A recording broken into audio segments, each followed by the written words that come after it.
Hey everyone, I'm Phoenix. Let's talk about Final Fantasy XV. To start off this video, I'm going to be splitting it up into two major sections. The first section will have no major spoilers in case you haven't played the game yet and you're using the review to help you make your decision. The second section will contain spoilers and will go over very specific parts of the story. But don't worry, I will make it very clear when the second section starts. Now, let's get started. Development. Final Fantasy XV, previously named Final Fantasy Versus 13, originally started development in 2006 under director Tetsuya Nomura.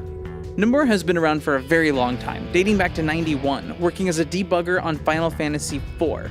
He then moved his way up Square Enix, eventually working as a character designer for Final Fantasy VII and a character illustrator for Brave Fencer Musashi.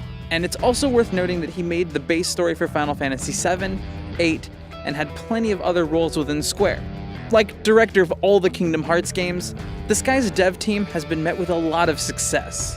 Despite this, Nomura and his team ran into a ton of technical issues during early development. Reports came out saying that very little progress was being made. Around 2012, the game earned its proper title, Final Fantasy XV, and the director of the game was switched from Nomura to Hajime Tabata. It was said that Tabata continued working with Nomura for a bit to ensure the original vision of the game. However, the development team was shuffled around and the overall development of the game had to start all over. So, with this information, we can say that Final Fantasy XV did not have a proper 10-year development cycle. Considering Tabata's work on Final Fantasy XV started in 2012, 15 had something more along the lines of a 4-year development cycle. Combat. The overall combat in this game is really fun. The combat is fluid and feels great whenever you as a player line up the hits, but also fairly retaliates back at you, showing you how you messed up and allowing you to re-engage to get better. Combat is split between weapon-based and magic-based. While using spells has a global cooldown for all of your spells, assuming you decide to equip more than one, it nudges you to weave between weapons and magic. That would be great if using magic spells wasn't so clunky and weird to pick up. If you take your time to play with magic and get a feel for how the targeting works, you can start to weave it in and use it well. Which is a good thing because with the right spell, you can devastate a crowd of enemies, easily one-shotting them. Using the physical weapons also feels great, but depending on the weapon, you can whiff the enemies in much different ways, teaching you to pay attention to how each weapon type controls and who they are good against. With how simple dodging works, it makes the game very quick and easy to pick up for new players. During combat, weaving in a quick dodge in the middle of a combo takes precise timing. Achieving this timing makes combat much more smooth. This makes the dodge mechanic good for beginners and very useful for pros. Something also worth noting is the very commonly presented warping system. It's a lot of fun. Warping from halfway across the encounter zone and smashing in a demon's face feels great, but you aren't always invulnerable during this warp strike. It's still possible to be hit when warping to the enemy. Once again, this gives beginners an easy way to feel strong, but sometimes be punished for going too crazy with it, allowing them to transition into paying attention to what's hitting them and how to deal with it. The controls are tight. Things happen when you want them to. The animations can be slow at times for certain weapons, but that comes with the territory of something like Greatsword. The dungeons in the games are really cool. Each one feels very different from the next when following the main story. This also ties into replayability. After the main story is completed, there's still plenty to do. There are multiple endgame dungeons ranging in difficulty from levels 35-ish to 99. You will have a lot of content to play through. Final Fantasy XV has a really solid real-time active combat system, and it works great if you can see the target. Camera. Final Fantasy XV is not perfect. It has camera issues.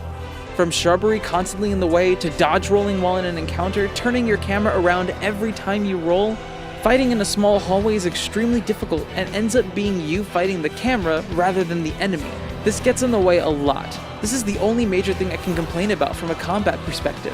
Fighting a small to medium-sized enemy in an enclosed room, you're gonna run into camera issues. Fighting a large enemy in an open space, you're also gonna run into camera issues.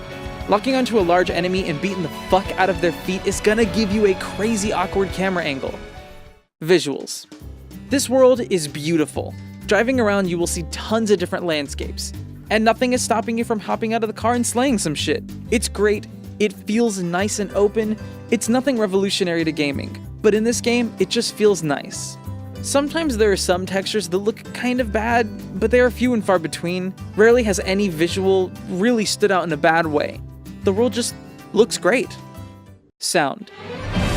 To be expected, the music in this game is lovely. Square Enix pretty much never disappoints when it comes to their game soundtracks. You can expect to be blown away by beautiful music cues during every encounter.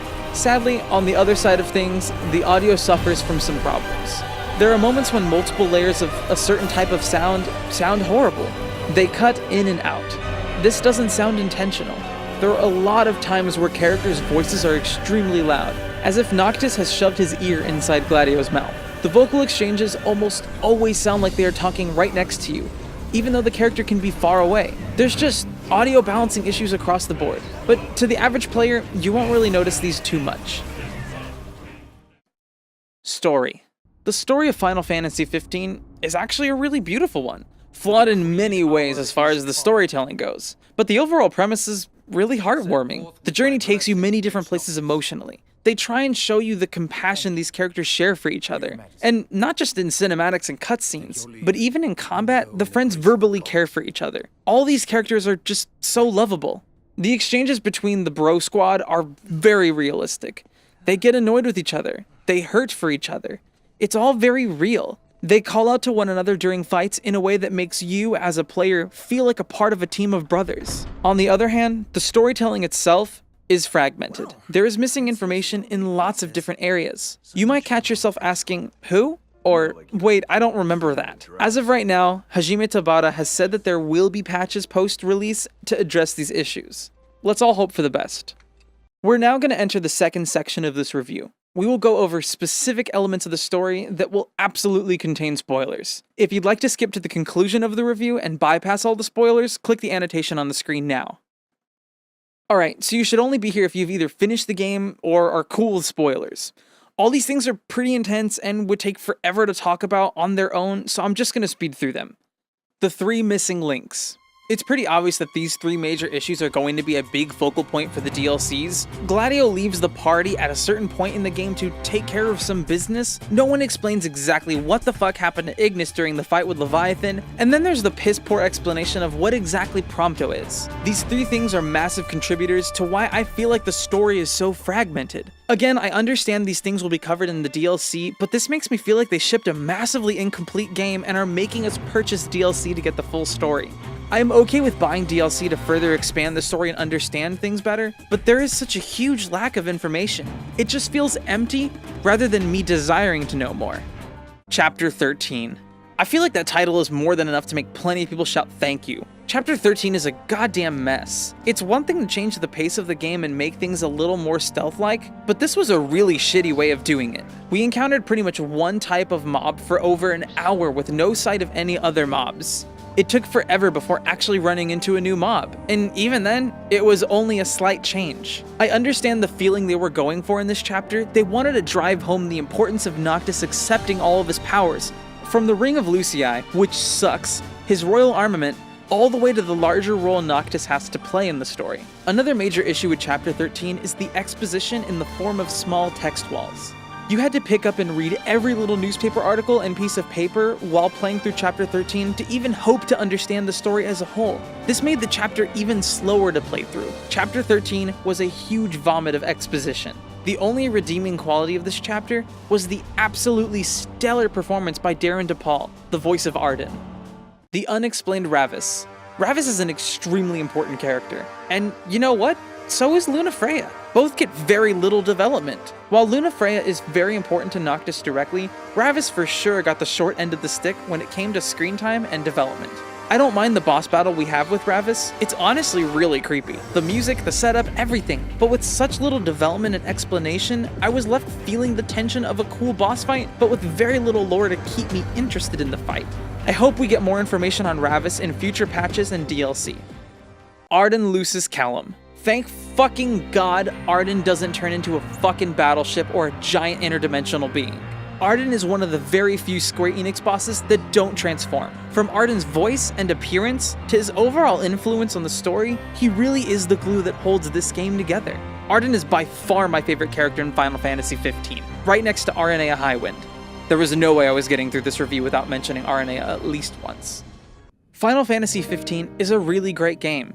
A loving tale of brothers struggling with their destinies, looking to each other for support. They go through dark times and share heartfelt moments. The controls in this game are tight, and the combat is a great first step to bringing more active combat to the Final Fantasy franchise. The visuals are stunning. The music is on par with set visuals, and while some characters are lovable, the others you love to hate.